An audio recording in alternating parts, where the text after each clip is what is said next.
जय श्रीकृष्ण। नमस्कार दर्शक बंधु, माधव पवित्रवाणी राशिफल कार्यक्रम में आपण मानकु स्वागत करुचे। मु टार विशारद।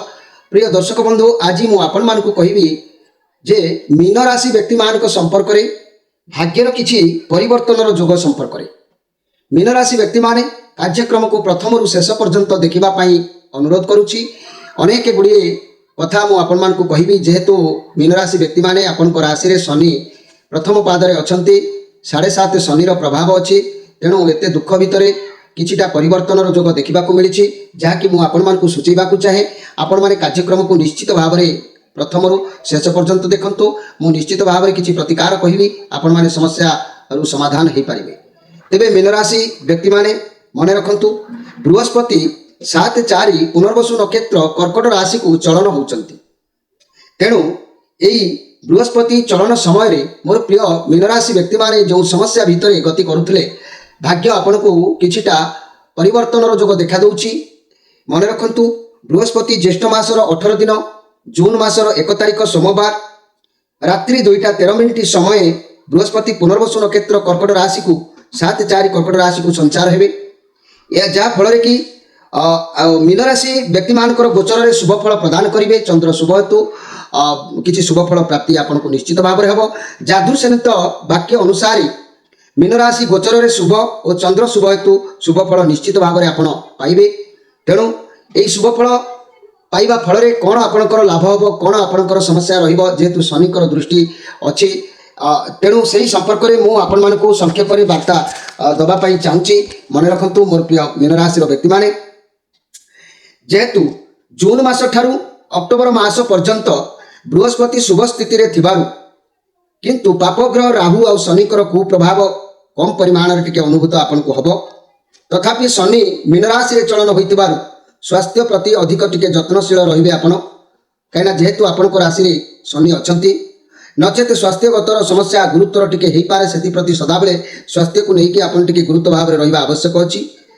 जाकि नवेम्बर और डिसेम्बर मास बृहस्पति षष्ठ स्थान अवस्थान करुथबारु परिस्थिति नियंत्रण बाहर को भी सेतबेले जीव। पारिवारिक सुखलाभ कले मध्य गृहर समस्त सदस्यों सहित बेले बेले मनांतर मतांतर भूल बुझामणा देखादेव। कर्मक्षेत्र में शत्रु बुद्धि स्थानांतरित जोग, आय तुलन में व्ययर चाप मात्राधिक, संतान वर्ग में अशुभ फल किंबा विवाहादि शुभकर्म निमंते समस्या विलंबित प्रतिक्रिया अशुभ फल देखादेव। विद्या क्षेत्र में अधोगतिर परिलक्षित हम। अर्थ देन देन कारबार रे सतर्क न रही आर्थिक क्षयक्षति देखादेव। सांसारिक जीवन में अनेक खटामिठा कटुतिक्त अनुभव आपन करेंगे। व्यवसायी बाबद में मांदा भाव देखादेव। महिला माने कार्य व्यस्तता मध्य समय अतिबाहित करेंगे। तेणु जेहेतु ये हूँ शनि आउ राहुंकर जे कि प्रभाव कारण आपण एभली परिस्थिति को सामना करेंगे, जहाँ फल कि बृहस्पति जितेबाला चलन होती किसी परिमाण में दुख आपणकर मुंड उपर हटो, किसी परिमाण में आपण मन टिके हल्का रहिबो। मु तथापि सतर्क दिवस गुड़िक आपण मान पाखे रखुची। मोर प्रिय मीन राशि व्यक्ति माने मे मास 1 तारिख, 2 तारिख, 10 तारिख, 12 तारिख, 28 तारिख, 29 तारिख, जून मासर 7 तारिख, 24 तारिख, 25 तारिख, 26 तारिख, आउ जुलाई मासर 4 तारिख, 5 तारिख, 21 तारिख, 22 तारिख, 23 तारिख, 31 तारिख, अगस्त मासर 1 तारिख, 2 तारिख, 17 तारिख, 18 तारिख, 19 तारिख, 27 तारिख, 28 तारिख, 29 तारिख, सेप्टेम्बर मासरे 14 तारिख, 15 तारिख, 16 तारिख, 24 तारिख, 25 तारिख, अक्टोबर मासरे 11 तारिख, 12 तारिख, 13 तारिख, 21 तारिख, 22 तारिख, 23 तारिख, ये केतोटी मासरे 5 मासरे जो तारिख गुड़िक मु आपण पाखरे उपस्थापन आनिली, ये तारिख गुड़िक आपण खातार नोट करके रखिबे। यही दिवस गुड़िक दूरयात्रा करेंगे ना, शुभ काम निषेध करेंगे। यही तारिख गुड़िक घात चंद्र, अष्टम चंद्र पड़ुथबारु मानसिक शारीरिक पीड़ा, आर्थिक क्षयक्षति, शुभ काम बाधा विघ्न, समस्या सृष्टि, अघटन, कर्म चिंता, पारिवारिक चिंता आदि अशुभ फल आपन को यही सब तारीख मानक मिलबार जोग देखादेव। एणु यही तारीख में विशेष सतर्कता अवलंबन करने उचित अच्छी।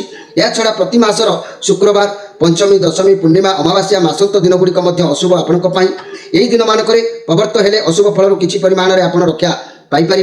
तेणु आपणकर शुभवार कहले रविवार, सोमवार, गुरुवार, आपणकर शुभ तिथि कहले तृतीया, नवमी, द्वादशी, शुभ रत्न कहले आपण पुष्पराग व्यवहार करें। शुभ रंग कहले धला आउ हलदिया रंग विशेष भाव में आपण माने व्यवहार कले शुभ फल निश्चित भाव में पाइबे। तेणु बृहस्पति जेहेतु कर्कट राशि को चलन होती, बृहस्पति चलन समय मु आपण मानकु कहि दउची, जदि किछि शुभ फल आपण माने पाइबा कथा अछि बा आशा रखिचंती, तेबे मन रखंतु गुड़ हलदी खंड अश्व हलदिया धान हलदिया लुगा पद्मराग मणि समुद्र लवण एमध्य कौन द्रव्य सहभक्ति दक्षिणा सहित कौन ग्रह ब्राह्मण मान दान करने विधेय अच्छी तेणु आपण मैंने सब द्रव्य भितर किसी दान करी आपण मैंने शुभ अर्जन करूँ। तेणु बृहस्पति यही बेसी शुभ टिके रहिले आपणकर दुख टिके खंडित हम। तेणु बृहस्पति चलन पर यही 5 मास ब्रह्मज्योष्टि मूल जहाँकि निजर नाम गोत्र मंत्र अभिमंत्रित करी 108 होम घृत आहुति कराई पुरुष व्यक्ति माने दक्षिण बाहुरे आउ महिला माने बाम बाहुरे धारण कले निश्चित भाव में जीवन में अनेक सुफल पाइपारे। शनिकर प्रभाव मध्य टिके कमिब आउ ए अशुभ बृहस्पति जो मान पाखे रोचे बा शनिकर जो प्रभाव रोचे तेणु प्राय समय आप हलदिया रंगर वस्त्र आवरण करूँ व्यवहार करूँ जगन्नाथंकर पूजा अर्चना करूँ विष्णु सहस्र नाम जप करूँ निश्चित भाव में आपन को शुभ फल प्राप्ति हम अनेक समस्या मुक्त हो पारे। तेणु ये बृहस्पति जेहेतु आपंकर राशि अधिपति ग्रह होती बृहस्पति मोर प्रिय मीन राशि व्यक्ति माने तेणु आपण मैंने सबुबले ये ब्रह्मज्योष्टि कवचटी को केवे हाथ छड़ा करेंगे ना। एथिरे बृहस्पति सबुबले संतुष्ट होती बृहस्पति स्ट्रंग रहिले आपन जीवन गतिपथ भल रही है। बृहस्पति पंचमुखी असली एक रुद्राक्षर भी आप धारण करूँ। पंचमुखी रुद्राक्षर स्वयं कालाग्नि रुद्राक्षर महेश्वर अटंती यही रुद्राक्षर मोक्षदायक फल प्रदान करें जीवन में। यही रुद्राक्षर धारणकारी माने शिवंकर अति प्रिय होता पृथ्वी आकाश जलवायु अग्निर स्वरूप यही पंचमुखी रुद्राक्षर। पंचमुखी रुद्राक्ष धारण कले नम शिवाय मंत्रर अभिवृद्धि होता है। पंचमुखी रुद्राक्ष धारण कले मनुष्य अभक्ष्य भक्षण ठारू ऑटोमेटिक निवृत्त रहे दूरे जाए। जो माने भ्रमरे पड़ी पर स्त्री गमन करती कुकर्म करने मन उद्यम रखी था से पंचमुखी रुद्राक्ष धारण कले से सुबुद्धि प्राप्ति हो मुक्ति हो जाती। तेणु पंचमुखी रुद्राक्ष पाप नाशक अटे। पंचमुखी रुद्राक्ष धारण कले मनुष्य आउ अपथ को प्रवेश करें ना। तेणु पंचमुखी रुद्राक्ष धारण कले भूत प्रेतादि दोष आउ धारणकारी को लगे ना।